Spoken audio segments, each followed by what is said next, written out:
வேளாங்கண்ணி அன்னை மாதரசி ஆலயத்தினுடைய வெளியிலிருந்து இந்த காட்சிகள். ஆமாம், வெளிப்புறத்துலேருந்து இதை பாருங்கள், இதுதான் ஆலயம்.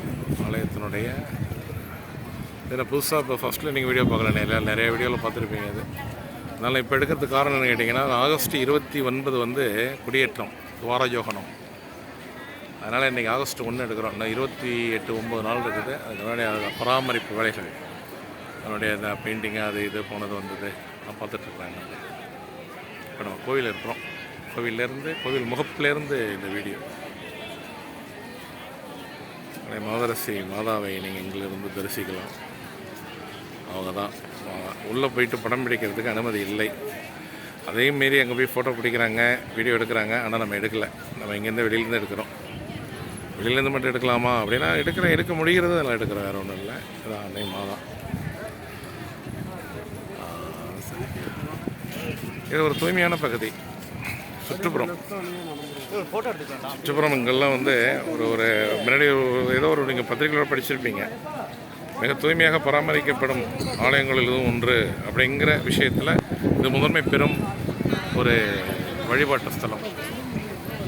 ஆமாம், அந்த அளவுக்கு கூடுமான வரைக்கும் தூய்மை வச்சுருக்காங்க எல்லா இடத்துலையும். கோயில் உள்ளேயும் சரி, வெளியிலையும் சரி. அதாவது கோவில் ஆலயத்தினுடைய சுற்றுப்புறம் எல்லா இடத்துலையுமே ரொம்ப வச்சுருக்காங்க. இது வந்து நம்ம தமிழ்நாட்டுக்குள்ளே, அதுவும் நாகப்பட்டினத்தில் இங்கே உள்ள மக்கள்லாம் வந்து சும்மா நம்ம பக்கத்தில் உள்ள கோயில் அப்படின்னு நினைக்கிறோம். நம்ம வெளி மாநிலத்திலிருந்து, வெளிநாட்டில் இருந்தெல்லாம் நிறைய பேர் வந்து பார்க்குறாங்க. இங்கே அவங்களுக்கு இது ஒரு புண்ணியஸ்தலம் மாதிரி. இது நம்ம எப்படி காசிக்கு, ராமேஸ்வரத்துக்கு அதுக்கெல்லாம் போகிறோமோ, அதே மாதிரி கேரளத்திலிருந்து நிறைய மக்கள் இங்கே வரும். மக்களில் வந்து இங்கே ஒரு விசாரித்ததில் கிடைத்த தகவல், அந்த தகவல் என்னென்னு கேட்டிங்கன்னா, கிட்டத்தட்ட 60% மக்கள் வந்து கேரளாவிலேருந்து வராங்க அப்படிங்கிறாங்க. அதுமாதிரி கோவா, அதுமாதிரி வட மாநிலங்கள், வடகிழக்கு மாநிலங்கள்ல வந்து கூட இன்றைக்கி 2-3 பேர் வந்துருக்குறாங்க.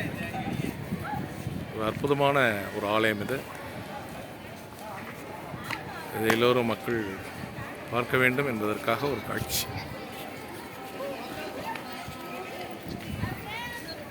நன்றி, வணக்கம்.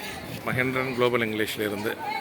இந்த சீனரிஸ் உங்களுக்கு பிடிச்சிருந்ததுன்னா கிளிக் பண்ணுங்கள், லைக்கை கிளிக் பண்ணுங்கள், ஷேர் பண்ணுங்கள், சப்ஸ்கிரைப் பண்ணுங்கள்.